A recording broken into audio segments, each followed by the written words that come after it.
本集节目皆以英文播出，若需要中文版本的听众朋友们，可以至 Spotify 留言区留言，我会再将翻译的逐字稿留给听众朋友们聆听，并且更了解它的意思。交大网路电台，和你一起 goto&Play。Welcome to Sports Launch One Shot at Glory. I'm your host, Sean Lee. Every week, I'll be breaking down the latest sports news and analysis into simple, easy to understand ways. Today, we have a very special guest in our launch. He's currently studying at Villanova University, but his journey started right here in Taiwan. As a Taiwanese Born American and a legendary athlete at TAS and TES, he has a track record that speaks for itself.So today, I'm incredibly proud to introduce him, not just as a top-tier athlete, but as my cousin, Prince Dennis Jr. So Prince, would you like to introduce yourself to our audience? Hi, Sean. Really happy to be here. My name is Prince. I am a senior at Villanova University here in Philadelphia, USA.Double majoring in finance and accounting with a minor in Chinese language and literature. I am originally from Los Angeles, though I spent a significant part of my life in Taiwan, around 12 years now, and now going to school here in the U.S. So going to start working in the U.S. In 2 to 3 months. So excited about that. And yeah, Shang is my cousin, so...wanted to hop on this podcast and share some wisdom that or just answer any questions that he has for me. Oh, thank you, Prince. I'm pretty pleasure to hear your voice. So, because this is Sports Launch is talking about our sports podcast, so we have a tradition here. So I must ask you some ultimate question. Prince, who is your goal anyway? You can be from soccer player, basketball player, or any sport athlete you're keen about. It's a great question, Chang.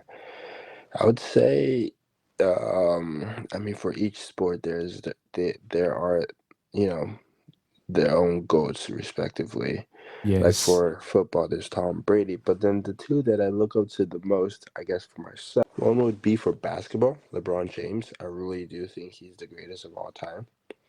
And he's an amazing player on the court. He's an even better person off the court. I really just think he's the most amazing person ever. And the other, for soccer, Messi. He just truly is a wonder to watch. The way he keeps the ball at his feet, the way he distributes the game, the way he dictates the game, an amazing player to watch. Speaking of LeBron James and Lionel Messi, because both of them are pretty, they're giving a greatest performance in basketball and soccer. Can you just telling us one of the LeBron James and Lionel Messi's greatest career in their life as the basketball fan or soccer fan? I don't know if I can answer a specific moment, right? Because that's the question. Because there's so many moments, and every day, it's like I cannot keep track of all of these moments. I guess for LeBron, if I were to, really try to answer this, for LeBron, it would be when he was able to bring a championship to Cleveland. Oh, pretty sure. Yeah, exactly. That was a truly a wonderful time. And then for Messi, I don't know for Messi. For Messi, maybe the day that he returns to the Bernabeu, where he could play with Barcelona again. Oh, 2015, 2014. Yeah, not the Bernabeu, Camp Nou, where he could play with the team again. That's ultimately that's what he wants. I see. So, speaking of sports, that I remember when you were very very little, so you just participate in soccer games or trying an alternative sports. So, what first spark or what kind of things that ignite you your passion for sports? My desire to win, my desire to be better than the person across from me. I think sports is all about winning and losing.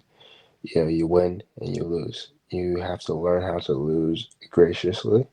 You have to learn how to lose not as often. But when you win, that dopamine that hits, that excitement, that, wow, I just won this game. My team and I were better than these other people. I really, really enjoy that. Yes. Speaking despite winning or losing, so do you have any special reasons for trying to learn some new sports like tennis or basketball or even though baseball or volleyball, something like that? So the question is, have I had the desire to learn a new sport? Yes. Yes, actually. There's so many new, more niche sports here in the US that we all try to play.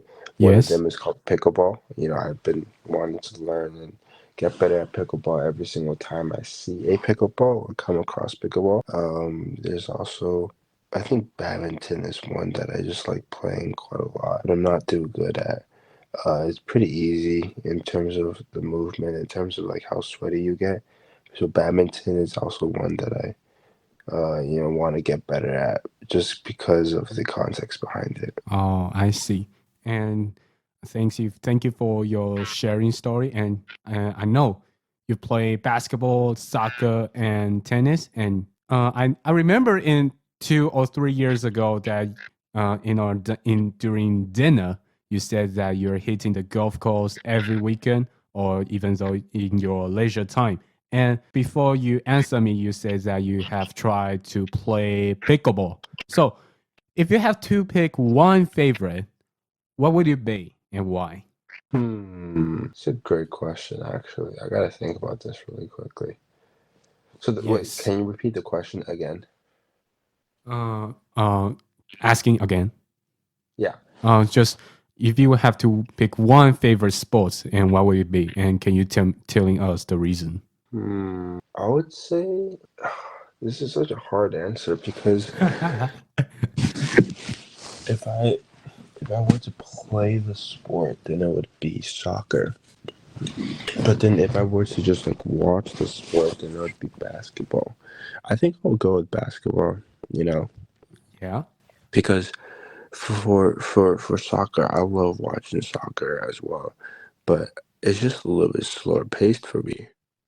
Yeah, it's just like 90 minutes. Yeah. And then for basketball, I love the high-paced action that is constantly going up. I also, love just watching it on my own and playing it at the, open gym with my friends and I as well. So yeah, probably basketball is what I would do, what I'll keep. So you said that soccer and you're seeing a lot of soccer games. And which team do you support? Speaking of soccer and in basketball, which team do you support the most? Because you say you're LeBron's fans. Yes. For soccer specifically, I support Manchester City. I support Manchester City because back when I was 12, I went to one of their camps in Manchester. Oh, really? Yeah. Ever since then, I've always been a Manchester supporter in terms of just Manchester City supporter in terms of just anything they do. Always a City supporter and will always be a City supporter. Nothing will change that. And then in terms of just actually I'll stop there. I'll let you ask your next question. You mentioned that during the introduction that you said your major is finance and commerce, and besides you have studied in Chinese literature, something like that. So I think that your GPA is pretty high. So I just want to ask you that maintaining a high GPA while performing at an elite level isn't an easy feat. So how do you manage the balance between academics and athletics? Wow. Okay. That is Let me give me a moment to think what is the best way to come across my answer here. Sure. Yeah, so I double major in finance and accounting with a minor in Chinese language and literature. And that means that I am pretty busy most of the time. So it's really about time management at the end of Yes. the day. You only have 24 hours in a Yes. day.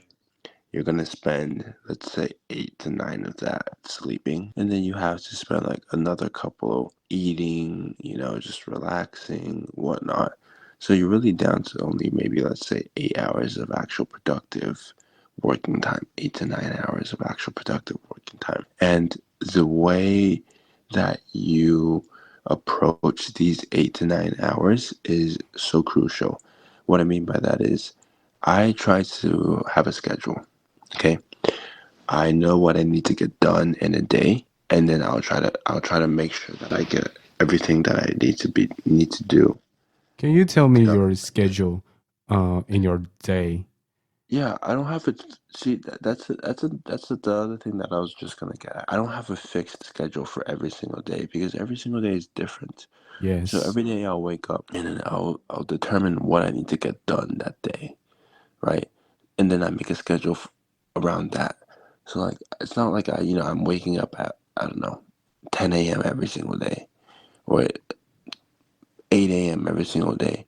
Like if I can sleep a little bit, if I can sleep in, I'll sleep in. But then if I have to wake up early, then I'll wake up early. Like so, every day is different.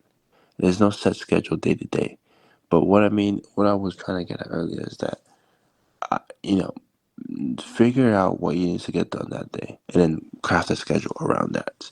Maybe um it doesn't have to be to the T.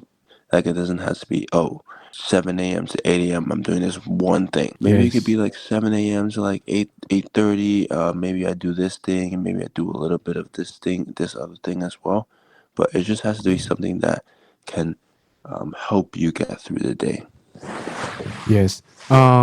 So you said that you don't have fixed schedule, and in terms of scheduling, do you have sacrificing something like going to the pub or going to some karaoke, or even though I don't know how to say, just even though you're doing something entertainment. Yeah, that's a great question. So over the past few months, I've been doing a lot of interviews for my full-time job, and one thing that I have had to sacrifice was my ability to um, go out with my friends on the weekends and just enjoy college life because I was just so busy in terms of all these interviews that I was doing. So yeah, when life gets rough, you need to figure out what you can kick out of your life and which parts you should keep. I identified that maybe just for a few months I get rid of or I stop going out with my friends on the weekends. And I focus in on my job for the future. And I was successful in that front. So yeah, you have to take every situation and assess it in terms of what do I drop and what do I keep. Yes. So what do you usually do with your friends? Yeah, I just want to ask you. I'm pretty curious about it. Yeah, on the regular, we just watch a lot of sports together. Right now that's the NBA playoff. So last night, I guess it'll be your morning. I don't know, but we just watched the playoffs together. The Timberwolves and the Nuggets, the New York Knicks and the Hawks, the Cavaliers with the Toronto Raptors. Just watch those few games. What else do we do? We also go out to the pub together. At times, we also go play basketball together. At times, there's a lot. There's a lot that my friends and I do. Yes. As you mentioned about you playing basketball, so I just want to ask you that what positions do you play in basketball? And if you could, can you just share with us what positions do you play in soccer? And how do these roles differ to you? What was that last part? How do these roles what? How do those roles differ for you in terms of basketball and soccer? Well, how do the roles differ for me in terms of basketball and soccer? That is a great question. As I think about this question, think about this response, Shang, just help me repeat the question again so like I can, keep it fresh in my mind as I think about it. Maybe you could just telling your positions you play in basketball and soccer and some gaming experiences in basketball or soccer. Yeah, I don't really remember what positions I played. That was the problem. I think for soccer, I played on the right wing, and then I also played striker. I started on the right wing because I'm pretty fast as an individual. But then as the years went by, I grew taller. I grew bigger. So Yes. the right wing didn't suit me anymore. So my coach moved me to striker position, but I still prefer being on the right wing. It was an easier position to play in terms of striker. Striker, you have to be so clinical in terms of your finishing, and I wasn't that good at finishing. So right wing was something that I enjoyed better. For basketball, it really doesn't, it depends on who I'm playing with. If I'm playing with taller people, then I play. How do you define taller people? 6'6" or 6'7"? Anyone that's taller than me. Oh, like 6'7", 6'8". Anyone that's above 6'3". Oh wow. Yeah, if I'm playing with taller people, then I'll play maybe like a point guard or a shooting guard. But then if I'm playing with shorter people, then I'll play like a power forward or a center. Like what do you, when you're in like TAS, Taipei American School, what position do you play that? Your coaches will put in where? I didn't play basketball at TAS. In soccer, it was the two positions that I mentioned earlier. Oh, really? So, as a leader in this whatever soccer or basketball, and I know you guys have loyalty and chemistry here. So, how do you build chemistry with your teammates and keep everyone on the same page? How to build chemistry? Yes, because I think that the relationship between you and your teammate is pretty good. And when I was younger, I saw you and your teammates go just hanging in your home all the time. Yeah, just my teammates are all my friends. Yes. So it's easier to, build good chemistry with the people that you're really close to, the people that you feel comfortable with. So that's one thing that I, would stress is that if you want to build good chemistry with those around you, be their friend, befriend them in terms of just be their friend and then build up that trust together. Spend time together, not just about the sport, but outside the sport too. Because, let's say if we go to an amusement park together, me and my friends. Oh, and really? That's gonna build some sort of bond for us when we're playing on the field, because it's we enjoy the company of each other. We know kind of like how each other are in terms of our characters and in terms of like what we like to do and play styles and all that. So it's be their friend, and also it just takes time. Chemistry isn't something that can be solved on day one. You need to build it over time. Over time, like a decade or? No, I wouldn't say a decade. Maybe like a few weeks, maybe a couple months.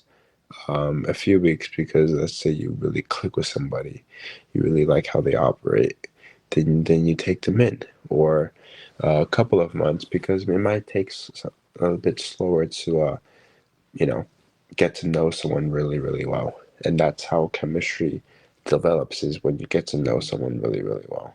Yes. Next question here is that I have before the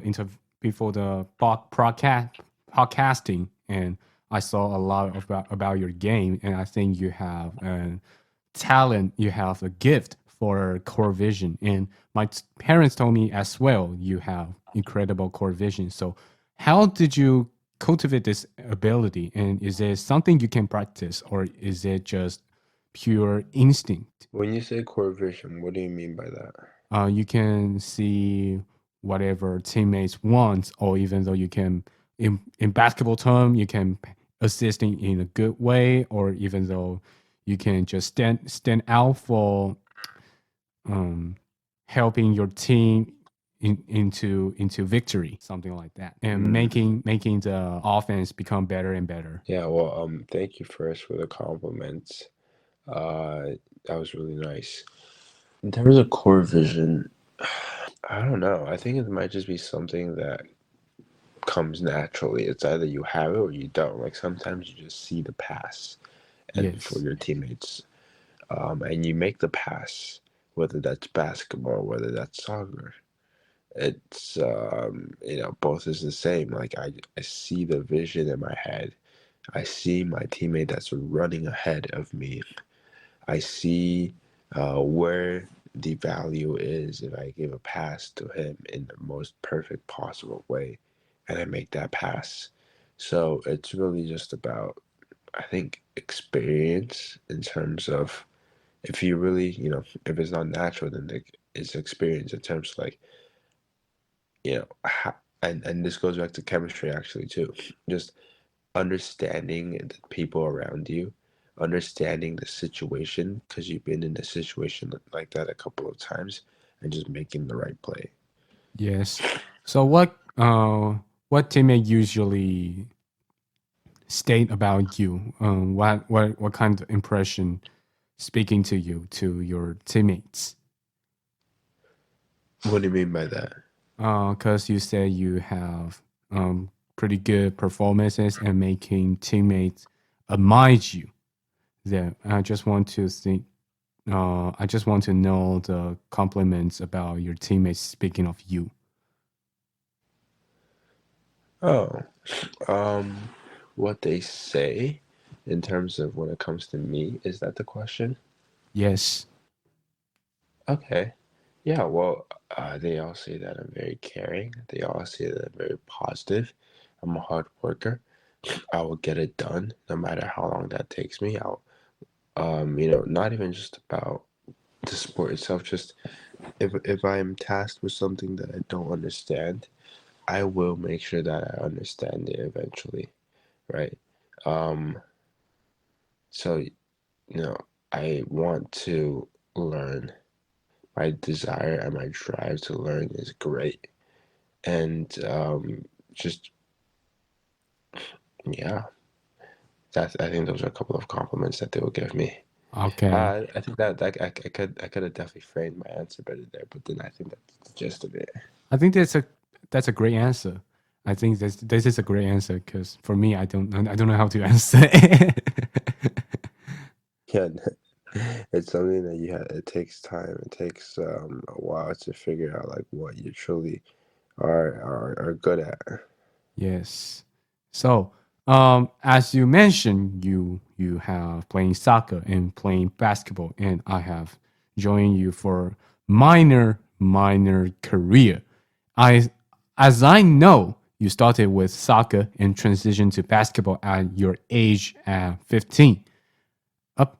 Which reminds me a legendary NBA player, Hakeem Olajuwon, who is the former Houston Rockets player.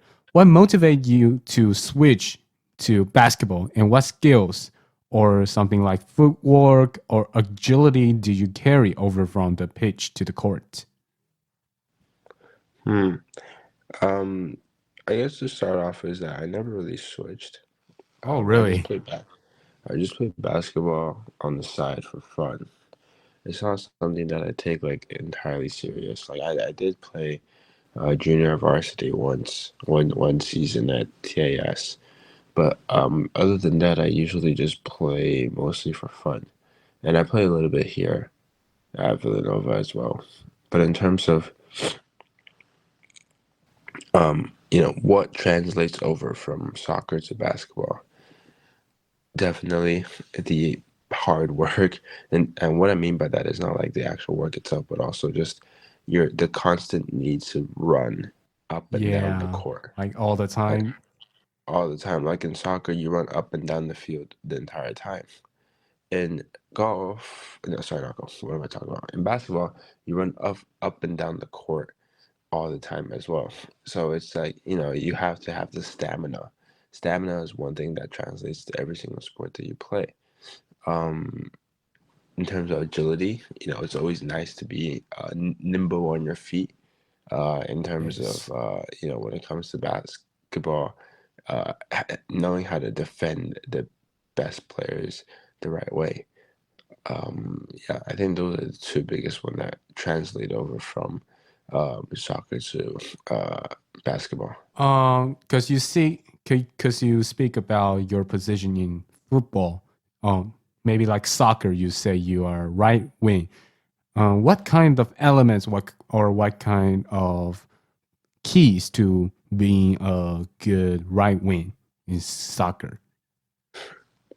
You have to be okay with running a lot up and down the field because it's going to be a lot of running for sure. A lot of running during practice and during the game as well. You have to be comfortable with, maybe not scoring all the time. As most of the time you're making those crosses to the middle. You're making those passes to the middle. So you're an assister instead of a pure striker, instead of a pure scorer. So you have to be okay with that as well. So like sometimes you're not gonna score, but you still need to be there to make an impact. You have to be fast. I think for a right wing to be really successful, not only you have to have stamina that I mentioned earlier, but you need to be fast as well. Okay. So you say that whether it's basketball or soccer, you have to run all the time. Can I just asking tough questions about in terms of basketball, which percentage of your free throw field goal percentage? Because you will have to run it all the time. I don't know. I don't have an answer to that question because I don't like calculate my own free throw percentage or field goal percentages. I forgot. Okay. Looking back at your school career, can you can you just talking about your most memorable game and what stands out the most when you think about it?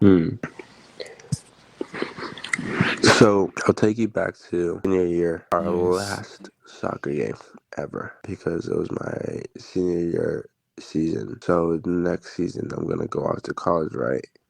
Yes. But there was this. So in in school, although I was a striker, I rarely scored a lot because I just wasn't like that good of a striker as I had hoped to be. But then for this last game, senior year, I remember I almost scored. Well, I scored around like the 68th minute, around the 70th minute, but they disallowed it because it was like a tad bit offside. So they said no, that doesn't count. But then I was so determined to get my goal with that game. I think that would have been my first goal of the season. So So what is the sports you mentioned about? Is that soccer. soccer? I was so determined to get my first goal. This was the last play of the game. I received the Wow. ball around midfield. I dribble past one or two people, get to almost the edge of the box. Instead of shooting with my right foot, which is usually what happens, I decide to do a Ronaldo chop it back, and now I'm facing the goal perfectly, but I have to use my left foot, and I just went Wow. for it. Used my left foot. It was a perfect ball. Went right over the keeper into the top bins of the of the goal, and that was my first goal for that season. Last game of the season, last play of the season with my weak foot that I wasn't too good on. And yeah, that was just an amazing feeling to be a part of. Yes. I just feel amazing and pretty impressive about this game. So can I just ask, which this game, where did you play? Is it in Taiwan or abroad? It was my senior year in TAS. Oh, It was in Taiwan. TAS. It is version which team? Versus. Sorry? Which team did you versus against to? I don't remember, to be honest. Oh, I see. So was it a lot of fans cheering for you in that year because you wanted to be graduate? No, actually, that it was just like in terms of the game, there were like some people there, but like mostly it was just a normal game, for like these high school games. Oh, I see. Not a lot of people come and watch them. Are you feel isolated or lonely about this? No, I don't feel isolated or lonely about it. Okay. What do you mean by that? Just my family didn't arrive here. My friend didn't arrive here. All I have to pay attention is the game. Oh no. I don't mind at all. Oh, I see. Okay. So, maybe like next question. You have participated in basketball and soccer. And besides, I remember in 2021 or 2022 or even though 2023, you have set records in track and field. I think it's astonishing, especially the 400 meters relay and 110 meters hurdles. Can you just take us back to that record-breaking day and what was the atmosphere like? Because I saw the IG posted and I think it's pretty crazy and astonishing. And I thought that I couldn't do it like this. Taking you back to that record-breaking day. Well, it was just a normal day, really. It wasn't anything special. I had been prepping to run a better time than I previously had, so I knew that I could break the record. It was just a matter of when. And luckily, it was that day. It was that 24 minutes that I spent preparing for the race itself, and also Yes. the race that I spent preparing for the race, and also the race itself. It was just getting myself in the right zone, understanding what I need to do, and executing on that understanding. So yeah, it wasn't anything like too special out of the blue. It was just like I was practicing for this moment, and I came out and got it done. Okay, so can you tell me about your training routine in the track and field? I don't really have a training routine. Wow. Because it's just at the same, like it's just what I'm feeling that day in terms of like how to better myself. Yes. Okay. What So else? yeah. Okay, so training routine in terms of track and field. I remember in high school, our coach would have us run the 400 hurdles first before we could get to the 110. And everybody hated the 400 hurdles because it was such a hard race. So everyone would just wanted to train for the 110. How difficult it was? Sorry? How difficult it was? It probably is the most difficult race out of all the races in track and field. I see. Thank you for sharing your story. So after you have an inspiring record in TAS and you're nowadays studying at Villanova University, so how has your training routine changed now? Or maybe don't like training routine or just like turn into sports routine changed now that you're at Villanova compared to your high school or middle school days? Well, I don't train as much anymore because I don't play sports as much anymore as I hope to. I've moved on to a different part of my life where I need to, really focus on my academics and focus on my job. So sports and training for sports isn't something that I do much anymore. I still play sports occasionally, and I still talk to talk about sports quite a lot, but then the days of me preparing and training are over. I see. How frequently do you doing exercise in your university? And can you telling us the atmosphere of sports in your university? Because I know that Villanova University have a legendary NBA player who is playing for the Knicks. His name is Jalen Brunson. So I know that Villanova University has a great sports atmosphere there. Can you just share with us? Yeah, we have a great atmosphere here. Whenever basketball season is on and we're a good team. We're known to be a basketball school. Everyone's always cheering the team on. Everyone's always making sure that we can provide the support in terms of fans with our team because we want our team to go as far as possible. We've won championships in the past, Wow. 2016 and 2018 most recently. And yeah, talking about Jalen Brunson, it's that entire New York Knicks roster that came from Villanova. Josh Hart, Mikal Bridges. Oh, all Mikal these Bridges. Really? Yeah, Mikal Bridges was a Villanova. Also played with Josh Hart and Jalen Brunson at Villanova. So, a couple of Villanova people on that team. And so basically, the New York Knicks is kind of like our second team. And we're not supporting the Villanova Wildcats. I'm not supporting the Philadelphia 76ers because we're in Philadelphia. So we ultimately have to support the 76ers. Then we're going to be supporting the New York Knicks. Oh, I see. So New York Knicks is your most favorite NBA team, not Lakers or Clippers. No, I would say my most favorite is the Lakers, but New York Knicks is just a close second. Oh, just second. hmm I see.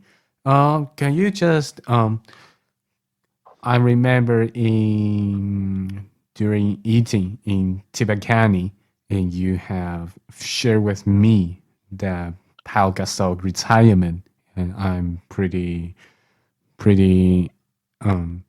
happy and exhilarating to saw that because this is Pau Gasol retirement. Can you just share with us? Went to the NBA stadium. How was it feel to be there? Yeah, I was in LA for spring break, and my friend and I we wanted to just go to an NBA game, so we chose a random NBA game to go to, and when we got there, we realized that it was Paul Gasol's retirement night. So we got free Paul Gasol jerseys, Laker jerseys. We got to see Paul Gasol and his family come out during halftime to give a speech. We got to see his jersey get retired. So I have a video about that. That's super cool. And just naturally just getting to hear Paul Gasol speak, him being such a winner, a great leader, and along with his family around him, it just warmed my heart in terms of like being able to witness something like that. And I'm very lucky. I'm very happy that my friend and we decided to go see that Lakers game that random day, and it turns out to be what a great experience. Oh, yeah, it's pretty touching. And do you just see you in the big screen that time? No, I didn't see myself in the big screen that time, unfortunately. Okay. So besides Lakers Stadium, do you what else NBA team did you went to? I haven't been to anything else. I've only been to the Lakers game. Oh, I see. Okay. Lastly, what advice would you give to aspiring student athletes like because in our school in NYCU we have a lot of student athletes playing in multiple sports like soccer, basketball, or even though tennis. Tennis is our greatest sports of all time. And do you want to suggest them how to play better and how to stay mentally calm and composed before a big game? Well, Um, you know, I'm sure that these people are doing the right thing as they're playing sports in college, and that's a hard thing to do in the first place already. Yes. So, I'm sure that they're doing the right thing, and there isn't much advice that I could give them because they all know what to do. But I think one thing that I would say is keep calm before any match, any practice, anything that you need to do. Just keep calm and take deep breaths before you actually do something. That's something that has really helped me for my career in playing sports. I take 3 deep breaths, or maybe it could be more than 3 as well, before anything major, before a test, before a race, before a match, because it calms me down. And when you're calm, you're able to perform, you're able to execute. When you're not calm, you're unable to perform, you're unable to execute. So it's really just keeping calm and understanding what the objective is, understanding what the goal is, and going out and achieving that goal, no matter how long it takes or how hard it is. Oh, so do you have any small ceremony or something you need to do besides taking 3 deep breaths when you go into the game you want to share? Yeah, no, over the years I never developed something like that. So no, I don't have any ceremonies for me to talk about. Sorry about that. Okay. Oh, thank you for Prince sharing. In this episode, we have sharing Prince basketball and soccer career and his game and some sharing about his mentally calm. So I think it's pretty glad to invite you on the show today. So if you want to know more about his life at Villanova University or his records back in high school, just drop a comment below in the Spotify. Prince, thank you for hanging out with me today. Yeah, absolutely. Thank you, Shang, for having me on the show. It was a pleasure to be here, and yeah, it's really glad just catching up with you. Thank you guys for listening to Sports Launch One Shot at Glory. We can't wait to see you back for the next episode. Peace out and goodbye.